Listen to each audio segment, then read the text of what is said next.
Selamat datang di segmen analisa. Sekarang kita update perkembangan terbaru dari persidangan kasus Subang dengan terdakwa adalah Yosep. Dalam sidang terakhir ada beberapa saksi yang dilakukan pemeriksaan. Di antaranya adalah Yoris, Yanti, Waida, dan juga Wahyeti. Nah, untuk kali ini kita akan coba dalami adalah salah satu statement dari Yoris. Karena Yoris ini sangat fundamental banget ya tentang keterangan untuk Yosep. Karena ini sudah mengarah untuk ke motifnya. Yoris sih sepertinya udah nggak ragu-ragu lagi untuk mulai menjurus ke motifnya. Karena dengan permasalahan yang dihadapinya oleh keluarga Yoris, katanya kan sejak dia kelas 3 SD bahwa Pak Yosep itu memang sudah menjalin hubungan dengan wanita lain dalam ikatan pernikahan siri. Itu bukan cuma dengan Bu Mimin, tetapi di usia dia mungkin kalau kelas 3 SD itu berapa ya? Mungkin 9, 10, antara itu mungkin dia sudah menikah siri katanya dengan Ibu Ade katanya. Kemudian setelah itu pun baru menikah lagi dengan Bu Mimin antara tahun 2008 atau 2009. Itu yang dikatakan oleh Yoris. Terus apakah ini ada hubungannya dengan motif? Ada banget katanya gitu. Papa tuh kalau dari rumah istri muda selalu bilangnya adalah cooling down, santai, tenang. Tapi kalau dari Bu Tuti, which is adalah yang paling tua, bawaannya tuh emosi gitu kan ya. Ini sih sudah menjurus ke bagian motif juga dengan background yang aku yakin kalian sudah tahu lah. Ada gabungan antara asmara, ada gabungan juga antara dengan tahta, ya karena yayasan, dan juga masalah harta. Dengan uang-uang dari yayasan yang nilainya itu bukan cuma 1 juta 2 juta, tapi sudah mencapai angka miliaran kalau dihitung ya beberapa tahun terakhir saja. Yoris bersaksi di persidangan dengan mengatakan beberapa hal background ketidakharmonisan keluarganya. Kalian sudah tahulah backgroundnya seperti apa. Salah satunya adalah mengenai istri-istrinya Yosep tersebut. Mengenai keuangan yayasan itu dipegang oleh Bu Tuti dan Amel. Tetapi setelah terjadinya peristiwa ini di tanggal 18 Agustus 2021, beberapa hari setelah kejadian tersebut, Yosep itu langsung mengambil alih yayasan. Bahkan di tanggal 20 Agustus, mungkin sekitar itu karena beberapa hari setelah kejadian, Yosep itu ngobrol sama Yoris bilang bahwa meminta Danu untuk menjadi bendahara menggantikan Amel. Ya ini udah bisa kelihatan gitu kan ya. Kenapa kalau memang Yosep itu begitu benci sama si Danu, kenapa sudah mengusulkan Danu ya? Sudah ketahuan ya bahwa Danu adalah seorang yang ngebantu Yosep untuk melakukan aksinya menghabisi Bu Tuti dan juga Amel. Jadi ini sepertinya adalah salah satu indikasi reward yang akan didapatkan oleh Danu. Tetapi ditolak oleh Yoris, alasannya karena saat itu masih terlalu dini untuk membicarakan mengenai yayasan, padahal masih ya berduka saat itu. Tetapi kita tahu juga banyak momen dan juga jejak digital menunjukkan Yoris itu beberapa kali ketahuan berbohong mengenai isu-isu misalnya kayak mobil Alphard tersebut apakah punya remote atau enggak. Kemudian juga dia kelihatan emosional dan ada beberapa isu-isu lain sosial media. Tetapi kalau kita lihat sekarang ini, oh ternyata itu adalah salah satu bagian yang mungkin adalah setiap orang kan cara dealing dengan peristiwa sebesar ini dalam hidup seseorang, itu kan pasti berbeda-beda. Nah caranya Yoris ya, karena kan dia punya luka batin yang cukup menyedihkan. Namanya adalah inner child dalam dunia psikologi ya. Jadi Yoris ini tuh dari kecil sudah mengalami hal-hal yang tidak mengenakan dari keluarganya, which is dari bapaknya. Dia pernah ribut, dia juga mendapatkan perlakuan tidak pantas, dicuekin, merasa diabaikan. Jadi memang hal-hal seperti ini tuh nggak bisa dipungkiri. Efeknya apa teman-teman? Pada saat seseorang tuh berasal dari keluarga yang ada permasalahan seperti ini, pada saat seseorang tersebut mendapatkan sebuah kejadian atau kehidupan yang gak sesuai ekspektasi mereka, responnya itu akan berbeda-beda. Kalau kamu berasal dari keluarga yang sangat harmonis, kalau kamu mendapatkan kejadian seperti ini, reaksinya mungkin akan marah-marah, akan melakukan hal-hal yang konyol, tapi tidak akan dalam waktu yang lama. Pasti akan langsung balik lagi normal lagi. Tetapi kalau Yoris ini aku lihat dia karena berasal dengan background keluarga seperti ini, dia itu reaksi mendapatkan sebuah kejadian yang luar biasa, ngerasa menyalahkan diri, ngerasa melakukan A, B, C, dan D yang kesannya adalah konyol, itu dalam waktu yang lama. Ya, karena memang backgroundnya adalah seperti ini.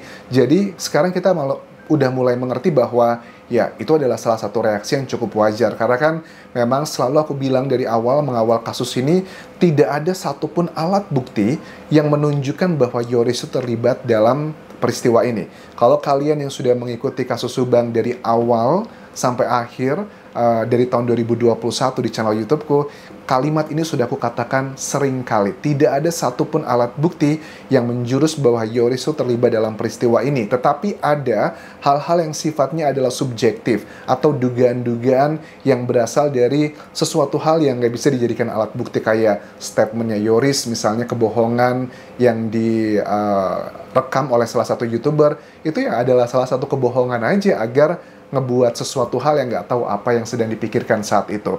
Nah, dalam persidangan ini juga pun Yoris mengungkapkan tentang kejadian beberapa hari setelah kejadian, mungkin itu antara tanggal 19 atau 20 Agustus 2021. Yang ini mengindikasikan bahwa ada nama-nama seperti Mulyana, adik dari Yosep. Terus juga Pak Yosepnya pun ada di sana. Ada Arif yang merupakan saat itu adalah anggota Polres Subang, tetapi di bidang humas. Ngapain ini Arif ke sana? Karena sebenarnya dia nggak boleh masuk ke TKP, karena kan dia bukan penyidik, dia adalah anggota Polres, tapi untuk humasnya kalau nggak salah saat itu. Ada juga Taryono, ada Rizwan yang merupakan dari anggota kepolisian. Ini yang Yoris katakan bahwa pada saat oknum-oknum ataupun juga warga sipil masuk ke TKP itu disaksikan oleh mereka semua. Apa yang dikatakan? Coba kita simak cuplikan Yoris dalam persidangan berikut ini, teman-teman. Tadi kan di bagasi sama Pak Yosep aja ya, di bagasi lagi. Sama Pak Yosep aja kan di situ. Nah, mereka semua masuk ke dalam. Nah, siapa tadi? Arif, Dede,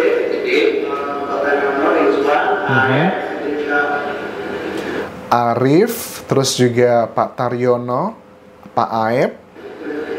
6 orang berarti, 6 orang. Nah, dan itu saksi lihat nggak kegiatan mereka di dalam apa?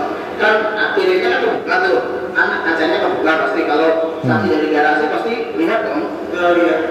Soalnya kan kaca itu ada. Saksi nggak penasaran nih. Kan saksi belum pernah masuk ke TKP sama sekali kan? Iya, belum pernah kan? Nah, ini juga bagian yang sebenarnya bisa menjadi kayak insting ya sebenarnya. Kenapa Yoris nggak penasaran gitu? Ada apa sih yang terjadi di dalam TKP? Ibunya, adiknya kan dibegitukan. Bahkan Yoris pun terlihat sering kali ya, atau beberapa kali pada saat masuk ke TKP itu selalu menggunakan sarung tangan. Nah, sebenarnya bukannya dia ini adalah dugaannya terlibat sih, alat bukti tidak ada yang mengarah ke sana. Tetapi insting sebenarnya, kalau banyak aku duga sih, atau masyarakat teman-teman juga bilang bahwa Yoris itu sebenarnya sudah tahu siapa pelakunya. Yoris itu sudah ngerti apa yang sebenarnya terjadi. Tetapi karena dia diuntungkan dalam peristiwa ini, dalam tanda kutip adalah ya ahli warisnya adalah dia akan mendapatkan semuanya A, B, C, dan D. Mungkin dia bahwa ya udahlah aku diuntungkan, ya udahlah sama-sama kita ikut aja alur permainan ini. Itu adalah dugaannya, karena secara logika aja dengan dia begitu well prepare-nya pada saat masuk nih, salah satu kejadian sudah 1 tahun lebih atau hampir 2 tahun ya Pak, pada saat lokasi TKP itu sudah dibuka kembali dan keluarganya boleh masuk melihat, ada Pak Yosep masuk, bahkan sejumlah YouTuber dan wartawan pun juga masuk ke dalam TKP. Semuanya udah nggak begitu well prepare, takut ada jejaknya tertinggal. Tetapi Yoris walaupun sudah lebih dari 2 tahun, dia masih tetap yang namanya pakai sarung tangan.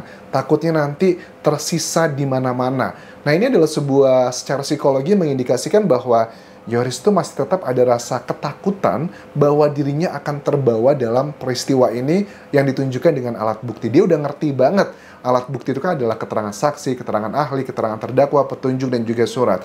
Dia takut jejaknya dia nanti kalau tersisa di sana malah di framing untuk menjadikan dia sebagai tersangka. So, ya memang nggak bisa. Bahkan juga beberapa hari setelah, mungkin seminggu ya, di saat Yoris bilang bahwa Danu tuh sudah melakukan pengakuan awalnya yang katanya sudah direkam, tapi pengakuan itu bukan di kantor polisi, tapi ada katanya anggota polisi juga yang mengatakan bahwa pelakunya memang adalah yang ngabisin Amel sama Butut itu ya Yosep, Mimin, Abi, Arigi. Tetapi kemudian dia dicabut gitu kan, yang katanya itu dia lagi di bawah tekanan doang. Nah kan si Danu mengatakan iya di bawah tekanan karena saya nggak boleh menceritakan yang sebenarnya. Nah, pada saat itu aja Danu berbohong dan mencabut kembali, Yoris pun seharusnya udah ngerti bahwa oh ini Danu beneran deh, karena kita nggak usah berpikir terlalu complicated ya. Pada saat kita mengalami peristiwa seperti Yoris ini, pada saat ada orang mengatakan ini dia pelakunya A, B, C, dan D, tapi tiba-tiba mencabut lagi, bagi aku nggak mungkin. Omongan yang pertama aku bisa lebih relay, pasti akan ngomong dari hati ke hati, apalagi intensitas pertemuan kebersamaan antara Yoris dan Danu ini cukup intens, teman-teman. Awal pertama kan kubunya ini ada dua ya, Yoris dan Danu satu kubu, Yosep, Mimin, Abi, Arigi satu kubu. Walaupun di tengah-tengah Yoris ini gabung sama kuasa hukumnya Yosep dan Mimin, tapi kemudian pisah lagi sendirian. Jadi ini yang ngebuat kita tuh bahwa sepertinya Yoris ini dugaannya mengetahui, sudah tahu nih semuanya. Tetapi karena dia diuntungkan dalam segi materi mungkin, sebagian orang berpikir seperti itu, jadi dia ya udahlah kita ikuti aja lah alurnya seperti apa. Tetapi sekarang kalau aku lihat di persidangan, Yoris dengan tegas mengatakan bahwa dia sudah mengetahui motifnya, dugaannya ke arah mana, dengan background diceritakan semuanya. Sepertinya Yoris sudah akan terbuka secara lebar menceritakan apa-apa saja yang dia ketahui, dan semakin menguatkan bahwa memang ya Mimin, Abi, Arigi, dan juga Yosep itu punya alasan kuat untuk melakukan aksi tersebut, untuk menghabisi Bu Tuti dan juga Amel. So, ini adalah update yang bisa aku sampaikan dalam persidangan terakhir ini. Terima kasih sudah menonton, sampai ketemu lagi di video berikutnya. Tinggalkan like dan juga komen, subscribe channel YouTube ini, follow Instagram, Facebook, dan juga akun TikTokku Dian Jasa Sumara. Sampai jumpa.